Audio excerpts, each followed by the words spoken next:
ತಮ್ಮೆಲ್ಲರಿಗೆ ಗೊತ್ತಿರೋ ಹಾಗೆ ಭಾನುವಾರ ಸಾಯಂಕಾಲ ವಾಮಂಜೂರು ಪೊಲೀಸ್ ಸ್ಟೇಷನ್ ವ್ಯಾಪ್ತಿ ಅಲ್ಲಿ ಒಂದು ಡೆಡ್ ಬಾಡಿ ಸಿಕ್ಕಿತ್ತು.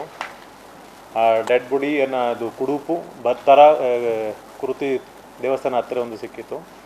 ಸೊ ಆವಾಗ ನಮ್ಮ ಲೋಕಲ್ ಸ್ಥಳೀಯ ಪೊಲೀಸ್ ಅಧಿಕಾರಿ ಆ ಜಾಗಕ್ಕೆ ಭೇಟಿ ಕೊಟ್ಟು ಸ್ಥಳದ ಪರಿಶೀಲನೆ ಮಾಡಿದ್ದಾರೆ. Immediately scene of crime officers ಮತ್ತು ಫಾರೆನ್ಸಿಕ್ಸ್ ಟೀಮ್ ಕೂಡ ಸ್ಥಳಕ್ಕೆ ಭೇಟಿ ಕೊಟ್ಟಿದ್ದಾರೆ. ಆವಾಗ ಆ ಬಾಡಿದು ನಾವು ಪರಿಶೀಲನೆ ಮಾಡಿದ್ದೀವಿ. ಬಾಡಿ ಮೇಲೆ ಕೆಲವು ಇಂಜರಿ ಮಾರ್ಕ್ಸ್ ಇತ್ತು, ಆದರೆ ಅದು ಸ್ಪಷ್ಟವಾಗಿ ಇರಲಿಲ್ಲ. ಸೊ ಆವಾಗ ನಾವು ಒಂದು ಸಸ್ಪೆಕ್ಟ್ ಡೆತ್ ಅಂತ ಕೇಸನ್ನು ದಾಖಲು ಮಾಡಿ ಆ ಕೇಸ್ದು ತನಿಖೆ ಪ್ರಾರಂಭ ಮಾಡಿದ್ದೀವಿ. ತನಿಖೆ ಸಮಯದಲ್ಲಿ ನಮಗೆ ಕೆಲವು ಡೀಟೇಲ್ಸ್ ಸಿಕ್ಕಿತ್ತು, ಆದರೆ ಆವಾಗ ವಿಕ್ಟಿಮ್ ಯಾರು ಅದರ ಬಗ್ಗೆ ನಮಗೆ ಖಚಿತ ಮಾಹಿತಿ ಇರಲಿಲ್ಲ. ಜೊತೆಗೆ ಯಾವ ರೀತಿಯನ್ನು ಅವ್ರಿಗೆ ಹೊಡೆದಿದ್ದಾರೆ, ಯಾವ ರೀತಿ ಫೌಲ್ ಪ್ಲೇ ಆಗಿದೆ ಅದರ ಬಗ್ಗೆ ಮಾಹಿತಿ ಇರಲಿಲ್ಲ. ಸೊ ಮಂಡೇ ನಾವು ಈ ಕೇಸ್ದು ತನಿಖೆಯನ್ನು ಪ್ರಾರಂಭ ಮಾಡಿದ್ದೀವಿ. ಸೊ ನಾವು ಎರಡು ಡೈರೆಕ್ಷನಲ್ಲಿ ಕೇಸ್ದು ತನಿಖೆ ಮಾಡಿದ್ದೀವಿ. ಒಂದು ವಿಕ್ಟಿಮ್ದು ಐಡೆಂಟಿಟಿ ಎಸ್ಟಾಬ್ಲಿಷ್ ಮಾಡಲಿಕ್ಕೆ, ವಿಕ್ಟಿಮ್ ಯಾರು, ಅಲ್ಲಿ ಹೇಗೆ ಬಂದರು ಅವರು. ಎರಡನೇದು ಅವ್ರ ಮೇಲೆ ಹಲ್ಲೆ ಯಾವ ರೀತಿ ಆಯಿತು, ಯಾಕೆ ಆಯಿತು. ಸೊ ಮಧ್ಯಾಹ್ನ ನಂತರ ನಮಗೆ ಕೆಲವು ಇದರ ಬಗ್ಗೆ ಮಾಹಿತಿ ಬರೋದು ಸ್ಟಾರ್ಟ್ ಆಯಿತು. ಸೊ ಆ ದಿವಸ ಅಲ್ಲಿ ದೇವಸ್ಥಾನ ಹತ್ರ ಒಂದು ಕ್ರಿಕೆಟ್ ಟೂರ್ನಮೆಂಟ್ ನಡೀತಾ ಇತ್ತು. ಸೊ ಕ್ರಿಕೆಟ್ ಟೂರ್ನಮೆಂಟ್ದಲ್ಲಿ ಬಹುಶಃ ಕೆಲವು ಮಾತು ಮೇಲೆ ಜಗಳ ಆಗಿದೆ ಮತ್ತು ಅವ್ರಿಗೆ ಕೆಲವು ಜನ ಸೇರಿ ಹೊಡೆದಿದ್ದಾರೆ, ಆ ರೀತಿ ನಮಗೆ ಮಾಹಿತಿ ಸಿಕ್ತು. ನಂತರ ನಾವು ವೆನ್ಲಾಕ್ ಹಾಸ್ಪಿಟಲಲ್ಲಿ ಆ ಬಾಡಿದು ಲೋಕಲ್ ಡಾಕ್ಟರ್ಸಿಂದ ಮುಖಾಂತರ ಒಂದು ಪೋಸ್ಟ್ಮಾರ್ಟಮ್ ಮಾಡಿಸಿದ್ದೀವಿ. ಪೋಸ್ಟ್ಮಾರ್ಟಮ್ ಸಮಯದಲ್ಲಿ ಅವ್ರಿಗೆ ಮೇಲೆ ಬಾಡಿ ಇಂಟರ್ನಲ್ ಅವ್ರಿಗೆ ಸಾಕಷ್ಟು ಕಡೆ ಪೆಟ್ಟು ಬಿದ್ದಿತ್ತು, ಸ್ಪೆಷಲಿ ಬ್ಯಾಕ್ ಸೈಡ್ ಮತ್ತು ಬಟಕ್ಸ್ ಮೇಲೆ. ಸೊ ಮತ್ತು ಕೆಲವು ಪ್ರೈವೇಟ್ ಪಾರ್ಟ್ಸಲ್ಲಿ ಕೂಡ ಇಂಜರಿ ಇತ್ತು. ಸೊ ನಂತರ ಬ್ಲಡ್ ಹೆಮರೇಜ್ ಆಯಿತು. ನಂತರ ಅವ್ರಿಗೆ ಶಾಕಿಂದ ಅವ್ರದ್ದು ಡೆತ್ ಆಗಿದೆ ಅಂತ ನಮಗೆ ಡಾಕ್ಟರ್ಸ್ ಪ್ರಿಲಿಮಿನರಿ ಮಾಹಿತಿ ಕೊಟ್ಟಿದ್ದರು. ಸೊ ನಂತರ ಈ ಮಾಹಿತಿ ಆಧಾರ ಮೇಲೆ ಆ ಕೇಸ್ಗೆ ನಾವು ಮರ್ಡರ್ ಕೇಸಲ್ಲಿ ಕನ್ವರ್ಟ್ ಮಾಡಿದ್ದೀವಿ. ನಂತರ ನಮ್ಮ ಎರಡನೇ ಟೀಮ್ ಆರೋಪಿಗಳು ಯಾರ್ಯಾರು ಮತ್ತು ಆ ದಿವಸ ಅಲ್ಲಿ ಏನು ನಡೀತು ಅದರ ಬಗ್ಗೆ ಪರಿಶೀಲನೆ ಮಾಡಿದರು. ಸೊ ಇಮಿಡಿಯೇಟ್ಲಿ ಇನ್ಫಾರ್ಮೇಷನ್ ಪ್ರಕಾರ ಮಧ್ಯಾಹ್ನ ಆ ದಿವಸ 3 ಗಂಟೆಗೆ ಕ್ರಿಕೆಟ್ ನಡೆಯುವಾಗ ಈ ವಿಕ್ಟಿಮ್ ಅಲ್ಲಿ ರೀಚ್ ಆಗ್ತಾರೆ. ಆವಾಗ ಒಂದು ಮಾತು ಮೇಲೆ ಅಲ್ಲಿ ಸಚಿನ್ ಒಬ್ಬ ಆರೋಪಿ, ಅವ್ರ ಜೊತೆಗೆ ಅವ್ರದ್ದು ಜಗಳ ಆಗ್ತದೆ. ಸಚಿನ್ಗೆ ಜಗಳ ನೋಡಿ ಅವರು ಸಹಚರಿಗಳು ಕೂಡ ಅವ್ರಿಗೆ ಜಾಯಿನ್ ಮಾಡ್ತಾರೆ. ಆಮೇಲೆ ಅವ್ರ ಮೇಲೆ ಕೈ ಕಾಲಿಂದ ಹಲ್ಲೆ ಮಾಡ್ತಾರೆ.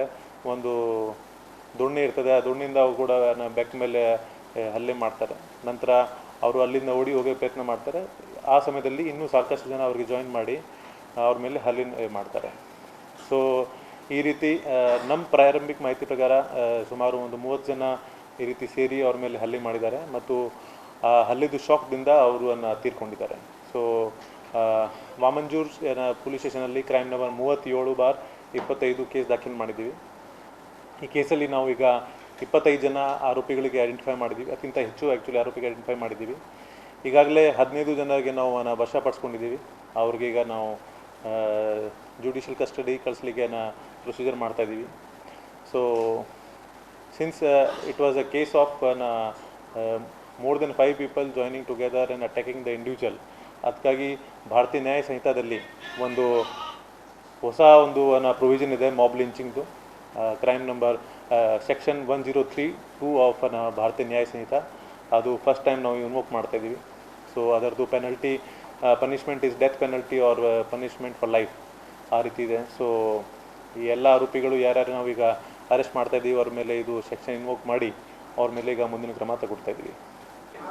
ವಿಕ್ಟಿಮ್ ಐಡೆಂಟಿಟಿ ಇನ್ನೂ ಸ್ಟ್ಯಾಬ್ಲಿಷ್ ಆಗಿಲ್ಲ. ನಮ್ಮ ತಂಡ ಇದರ ಮೇಲೆ ಸತತವಾಗಿ ಕೆಲಸ ಮಾಡ್ತಾಯಿದ್ದಾರೆ. ಸಾಕಷ್ಟು ಎಲ್ಲ ಕಡೆ ಅವ್ರದ್ದು ಫೋಟೋ ನಾವು ಸರ್ಕ್ಯುಲೇಟ್ ಮಾಡಿದ್ದೀವಿ. ಇನ್ನೂ ಐಡೆಂಟಿಟಿ ಸ್ಟ್ಯಾಬ್ಲಿಷ್ ಆಗಿಲ್ಲ.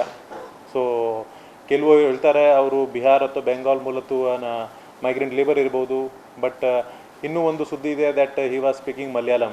ಸೊ ಅದಕ್ಕಾಗಿ ಇನ್ನೂ ಐಡೆಂಟಿಟಿ ಸ್ಟ್ಯಾಬ್ಲಿಷ್ ಆಗಿಲ್ಲ. But is a male aged 35 to 40 years and most likely is a Muslim.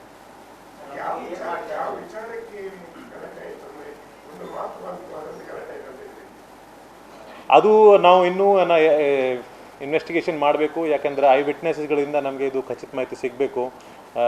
Accuse ತಮ್ಮ ಪರವಾಗಿ ಏನಾದರೂ ಹೇಳ್ತಾರೆ, but we need to verify that statements. Once ಅದು ಕ್ಲಿಯರ್ ಆದರೆ ಮಾತ್ರ ನಾವು ಇದು ಮುಂದಿನ ತನಿಖೆ ಮಾಡ್ತೀವಿ. ಹಾಂ ಯಾರು ವಿಕ್ಟಿಮ್ದು ಐಡೆಂಟಿಟಿ ಸ್ಟಾಬ್ಲಿಷ್ ಆಗಿಲ್ಲ, ಅದಕ್ಕಾಗಿ ಅವ್ರದ್ದು ಯಾರು ಎಲ್ಲಿ ವಾಸ ಮಾಡ್ತಾಯಿದ್ರು, ಏನು ಕೆಲಸ ಮಾಡ್ತಾಯಿದ್ರು, ಇನ್ನೂ ಅದು ಸ್ಟಾಬ್ಲಿಷ್ ಆಗಿಲ್ಲ. ಸಿಕ್ಯೂರ್ ಅವರು ಹೊಡೆದಿದ್ದೀವಿ ಅಂತ ನಿಜ ಹೇಳ್ತಾ ಇದ್ದಾರೆ. ಬಟ್ ಪ್ರತಿಯೊಬ್ಬರು ಕೆಲವರಿಗೆ ಸುಮ್ಮನೆ ನನ್ನ ಫ್ರೆಂಡ್ಸ್ ಹೊಡಿತಾಯಿದ್ರು, ಅದಕ್ಕಾಗಿ ನಾವು ಕೂಡ ಸೇರಿದ್ದೀವಿ ಅಂತ ಹೇಳ್ತಾ ಇದ್ದಾರೆ. ಸೊ ಇನ್ನೂ ಖಚಿತಿಲ್ಲ. ಸೊ ನಾವು 15 ಜನ ಸಿಕ್ಯೂರ್ ಆಗಿದ್ದಾರೆ. ಸೊ ಅವ್ರದ್ದು ಈಗ ಫರ್ದರ್ ಸ್ಟೇಟ್ಮೆಂಟ್ಸ್ ಮತ್ತು ಡಿಟೇಲ್ ಇನ್ವೆಸ್ಟಿಗೇಷನ್ ಮಾಡೋದು ಬಾಕಿ ಇದೆ. ನೇಮ್ಸ್ ನಮ್ಮ ಹತ್ರ ಇದೆ. ಈ 15 ಜನ ಅದು ಹೆಸರು ಹೇಳಲಿಕ್ಕೆ ಕಷ್ಟ ಆಗ್ತದೆ. ಸಚಿನ್, ದೇವದಾಸ್, ಮಂಜುನಾಥ್, ಸಾಯಿದೀಪ್, ಈ ರೀತಿ ಸಾಕಷ್ಟು ಜನ ಇದ್ದಾರೆ. ಸುಮಾರು 15 ಜನ. ಸಚಿನ್ ಈಗ ಸದ್ಯಕ್ಕೆ first person who assaulted. But ಇನ್ನೂ ಅವ್ರದ್ದು ನಾವು ಪೊಲೀಸ್ ಕಸ್ಟಡಿ ತಗೊಳ್ಳುವಾಗ ಎಕ್ಸಾಕ್ಟ್ ಪಿಕ್ಚರ್ ಗೊತ್ತಾಗ್ತದೆ. ಇಲ್ಲಿ ಅವರು ಕುಡುಪು ಲೋಕಲ್ ಆಟೋ ಡ್ರೈವರ್.